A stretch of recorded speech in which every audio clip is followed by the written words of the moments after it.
સુરત એસઓજીની મોટી કાર્યવાહી મધદરિયે ચાલતા ડીઝલ ચોરી કૌભાંડનો કરાયો પર્દાફાશ. જહાજમાંથી ઇલેક્ટ્રિક મોટર વડે ડીઝલ ચોરીનો રેકેટનો પર્દાફાશ. ડુમસના ગવિયર ગામ નજીક તાપી નદીના કેડિયા બેટ પર ચાલતું હતું રેકેટ. એસઓજીએ વેશપલટો કરી અને 3 કિલોમીટર સુધી ઓપરેશન હાથ ધર્યું. 3 કિલોમીટર દરિયામાં જઈ અને રેકેટનો પર્દાફાશ કર્યો.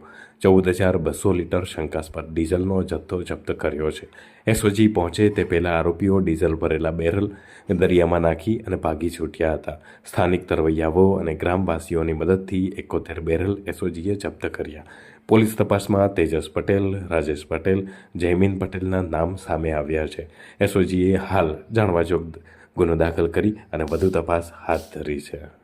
એસઓજીને એક માહિતી મળી હતી કે ગવિયર ગામ તાપી નદી વચ્ચે આવેલા કેડિયા બીટમાં અમુક જે તત્વો છે એ બેરલની અંદર જે ભેળસેળયુક્ત પ્રવાહી ડીઝલ જેવું પ્રવાહી જે છે એ પ્લાસ્ટિકની બેરલમાં સંગ્રહી રાખે છે અને એ લોકો એ ચોરીને ત્યાં ભેગું કરી અને પછી છૂટક વેચાણ કરે છે. તો એસઓજીની ટીમો ત્યાં વેશ પલટો કરીને અલગ અલગ વેશભૂષામાં ગઈ અને ત્યાંથી ટોટલ 10,65,000નું 14,200 લીટર અને ટોટલ 71 જે બેરલ છે એ જપ્ત કરેલ છે, જાણવાજોગ દાખલ કરેલ છે. ને 2 અને 106 મુજબ જે માલ છે એ જમા લીધેલ છે.